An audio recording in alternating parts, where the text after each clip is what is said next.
Students, हमारा आज का टॉपिक है कैटालिसिस। बहुत से ऐसे सबस्टेंसेस हैं जो केमिकल रिएक्शन को अफेक्ट करते हैं। एक एग्जांपल लेंगे, पोटाशियम क्लोराइड को अगर हम हीट करते हैं 653 से 873 केल्विन टेम्परेचर के बीच में तो ये डिकम्पोज कर जाता है। लेकिन अगर इसमें हम MnO2 मैंगनीज डाइऑक्साइड को ऐड कर दें तो ये कैटालिस्ट का काम करेगा और जो पोटाशियम क्लोराइड का डिकम्पोजिशन होगा अब 473 से 633 केल्विन टेम्परेचर रेंज में होगा। ठीक है, तो 1835 में बर्जीलियस साइंटिस्ट थे, उन्होंने बहुत से ऐसे सबस्टेंसेस को स्टडी किया जो रेट ऑफ केमिकल रिएक्शन को अफेक्ट करते हैं।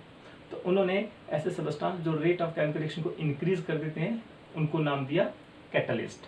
तो कैटलिस्ट क्या होते हैं? The chemical substances which increases the rate of reaction and itself not get consumed during the reaction, and we got these substances as such after the reaction। तो वैसे के वैसे ये हमें वो सबस्टेंस आफ्टर द रिएक्शन मिल जाते हैं। Catalyst केवल केमिकल रिएक्शन की स्पीड को इंक्रीज कर देते हैं। दो तरह के हो सकते हैं, पॉजिटिव कैटलिस्ट और नेगेटिव कैटलिस्ट। ऐसे कैटलिस्ट जो रेट ऑफ केमिकल रिएक्शन को इंक्रीज कर देते हैं उनको बोलते हैं पॉजिटिव कैटलिस्ट। जैसे सल्फर डाइऑक्साइड का रिएक्शन जब ऑक्सीजन के साथ होगा तो NO नाइट्रिक ऑक्साइड क्या करेगा, सल्फर डाइऑक्साइड और ऑक्सीजन के रिएक्शन को इंक्रीज कर देगा और हमारे पास बनेगा SO3। तो ये एक पॉजिटिव कैटलिस्ट है जो रेट ऑफ केमिकल रिएक्शन को इंक्रीज कर रहा है। और दूसरा है नेगेटिव कैटलिस्ट। नेगेटिव कैटलिस्ट क्या करता है, रेट ऑफ केमिकल रिएक्शन को डिक्रीज कर देता है। जैसे decomposition of hydrogen peroxide. Hydrogen peroxide की डिकम्पोजिशन में अगर एस्टेनलाइड को ऐड कर दिया जाए तो हाइड्रोजन परऑक्साइड की डिकम्पोजिशन रिड्यूस हो जाती है, कम हो जाती है। तो एस्टेनलाइड क्या एक्ट कर रहा है, negative catalyst for decomposition of hydrogen peroxide. Function of a catalyst हमने ऑलरेडी डिस्कस किया हुआ है। कैटलिस्ट किस तरह से फंक्शन करता है हमने ऑलरेडी देखा हुआ है कि कैटलिस्ट क्या करता है, रिएक्टेंट से प्रोडक्ट में चेंज होने के लिए एक अल्टरनेट पाथ प्रोवाइड करता है। ब्लैक जो कर्व है ये है without the use of catalyst. तो इसमें जब रिएक्टेंट यहाँ से होते हुए प्रोडक्ट में कन्वर्ट हो रहा है तो एक्टिवेशन एनर्जी की वैल्यू ज़्यादा लग रही है in the absence of catalyst. लेकिन जब हम कैटलिस्ट यूज़ करेंगे तो एक अल्टरनेट पाथ मिलेगा जिसमें जो हीट है वो कम होगा, मतलब एक्टिवेशन एनर्जी कम यूज होती है in case of the use of catalyst. एक अल्टरनेट पाथ प्रोवाइड करेगा जिससे ज़्यादा रिएक्टेंट प्रोडक्ट में चेंज हो जाएंगे और rate of chemical reaction increase कर जाता है। तो ये वाला पोर्शन हमने ऑलरेडी डिस्कस कर लिया है। नेक्स्ट है प्रोमोटर्स एंड पॉइजन्स। प्रोमोटर्स क्या होते हैं, ऐसे केमिकल सबस्टेंसेस जो कैटलिस्ट की एक्टिविटी को इंक्रीज कर देते हैं। ठीक है, उनको हम बोलते हैं प्रोमोटर्स, या उनको हम प्रोमोटर्स ऐसे सबस्टेंसेस जो कैटलिस्ट को एक्टिवेट कर देते हैं। ठीक है, the substances which activate the catalyst are known as promoters.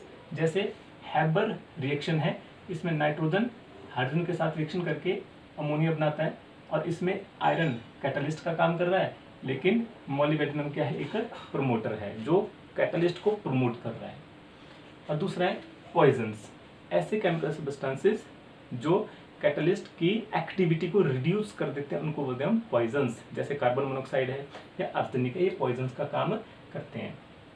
Next topic है हमारा क्लासिफिकेशन ऑफ कैटलिस्ट। कैटलिस्ट को हम दो क्लासेस में क्लासीफाई करते हैं। पहली है इसमें homogeneous catalyst. Homo means same, तो सेम क्या रहेगा इसमें, ऐसे कैटलिस्ट जिनकी फिजिकल स्टेट रिएक्टेंट की फिजिकल स्टेट की तरह होती है उनको हम बोलते हैं homogeneous catalyst. The catalyst having same physical state as that of reactants are known as homogeneous catalyst. जैसे ऑक्सीजन ओजोन गैसीय स्टेट, ऑक्सीजन गैसीय स्टेट, इन दोनों का रिएक्शन हो रहा है और क्लोरीन गैस और नाइट्रिक ऑक्साइड गैस ये क्या कर रहे हैं, कैटलिस्ट का काम कर रहे हैं और ओजोन बन रहा है।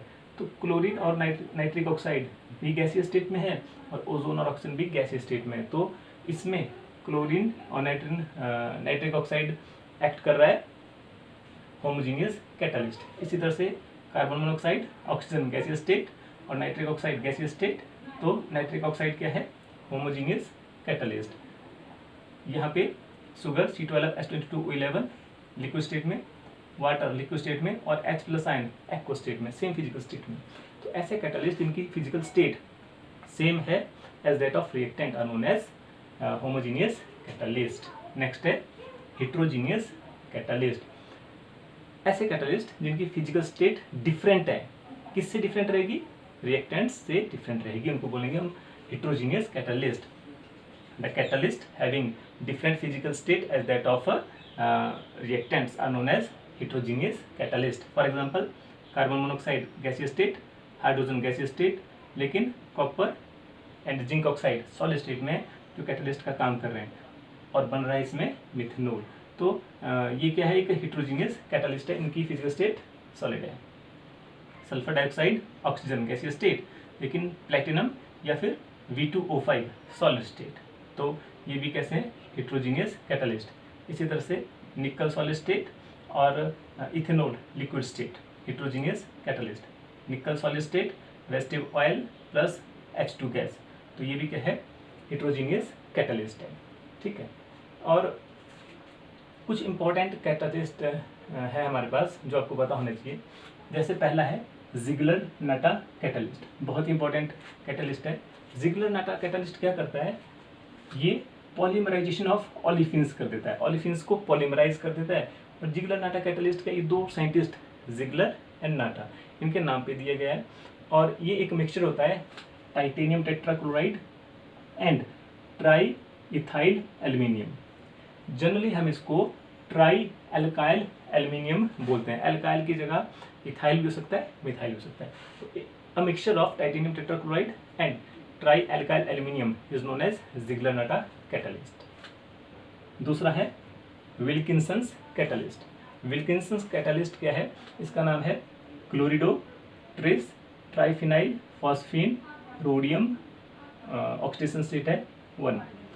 ठीक है, तो ये एक कोऑर्डिनेशन कंपाउंड है, इसको बोलते हैं Wilkinson's catalyst. Third important catalyst है लिंडलर्स कैटलिस्ट। लिंडलर कैटलिस्ट क्या है, palladium supported over barium sulphate या palladium supported over calcium carbonite, ये दोनों फॉर्म लिंडलर कैटलिस्ट की है। इसमें पैलेडियम कैटलिस्ट का काम करता है, जो बेरियम सल्फेट इसको सपोर्ट कर रहा है। ठीक है, लेकिन इस कैटलिस्ट की एक्टिविटी को पॉइजन किया हुआ है, किससे, बाय यूजिंग सल्फर या फिर क्यूनोलिन। तो palladium supported over barium sulphate and poisoned by sulfur or quinoline is known as Lindlar's catalyst. Again very important catalyst. Next छोटा सा टॉपिक है हमारा shape selective catalysis by zeolites. Shape selective catalysis किसको हम बोलते हैं, ऐसा प्रोसेस जिसमें कैटालिस्ट में छोटे छोटे पोर्स होते हैं, हनी कॉम्ब की तरह। ठीक है, मधुमक्खी के छत्ते की तरह इसमें पोर्स होते हैं, लेकिन माइक्रोपोरस होते हैं। जितने मधुमक्खी के छत्ते के पोर होते हैं उतने बड़े नहीं, बहुत ही छोटे छोटे माइक्रोपोर्स। ठीक है, तो ऐसा कैटालिस्ट जो जिसमें माइक्रोपोर्स होते हैं, और इस तरह के कैटालिस्ट की जो एक्टिविटी है किस पे डिपेंड करेगी, पोर साइज और रिएक्टेंट और प्रोडक्ट के साइज के ऊपर। इनको हम बोलते हैं सेफ सिलेक्टिव कैटालिस्ट। शेप के ऊपर डिपेंड कर रहा है, रिएक्टेंट और प्रोडक्ट की शेप के ऊपर और साथ ही साथ पोर्स के साइज के ऊपर। These are known as shape selective catalyst. और इसका एग्जांपल है जियोलाइट्स। जनरल फॉर्मूला है शेप सिलेक्टिव कैटालिस्ट का MX/N with in the bracket AlO3X SiO2Y and outside the bracket MH2O। ठीक है, तो इनको हम एल्यूमिनो सिलिकेट्स भी बोलते हैं। अब जियोलाइट्स में एक एग्जांपल हम लेंगे ZSM5। ये जियोलाइट का एग्जांपल है ZSM5, इसका नाम है जियोलाइट सोकोनी मोबिल 5। और ये क्या करता है, it converts alcohol into gasoline. ZSM5 क्या कर सकता है, अल्कोहल को गैसोलीन में कन्वर्ट कर देता है। बहुत ही छोटा सा टॉपिक है, इंपॉर्टेंट है, अच्छे से इसको समझना है। ठीक है, थैंक यू।